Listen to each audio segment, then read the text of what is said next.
اگر خزانہ خالی ہی تھا تو پھر عمران خان تنخواہ دار طبقے کے ٹیکس میں ظالمانہ اضافہ آخر کیوں نہیں کر رہے تھے؟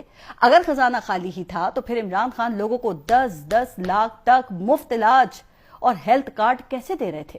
سوال تو ہوگا کہ اگر خزانہ خالی تھا تو پھر عمران خان کامیاب جوان اور کامیاب پاکستان جیسے پروگرام آخر کیسے چلا رہے تھے؟ اگر خزانہ خالی تھا تو انہوں نے کرونا کے دوران غریب ترین لوگوں میں 1200 ارب روپے کہاں سے تقسیم کیے؟ اگر خزانہ خالی ہی تھا تو وہ غربت کے خاتمے کے لیے عالمی تعریف یافتہ احساس پروگرام کیسے چلا رہے تھے؟ اگر خزانہ خالی ہی تھا تو پھر 3 بڑے ڈیم کیسے بن رہے تھے؟ بھئی اگر خزانہ خالی ہی تھا تو عمران خان غریبوں کے لیے لنگر خانے اور پناہ گاہیں کیسے کھول رہے تھے؟ اگر خزانہ خالی ہی تھا تو عمران خان IMF کے دباؤ کے باوجود پیٹرول اور ڈیزل سستا کیسے بیچ رہے تھے؟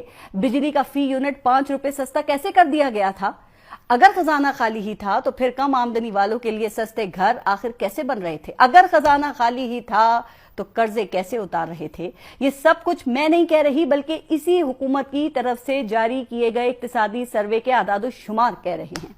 اسی حکومت نے ہمیں بتایا ہے کہ عمران خان کے دور میں بڑی صنعتیں خوب ترقی کر رہی تھیں اور اسی ترقی کو دیکھ کر ہی اس حکومت نے ان پر سپر ٹیکس لگایا ہے۔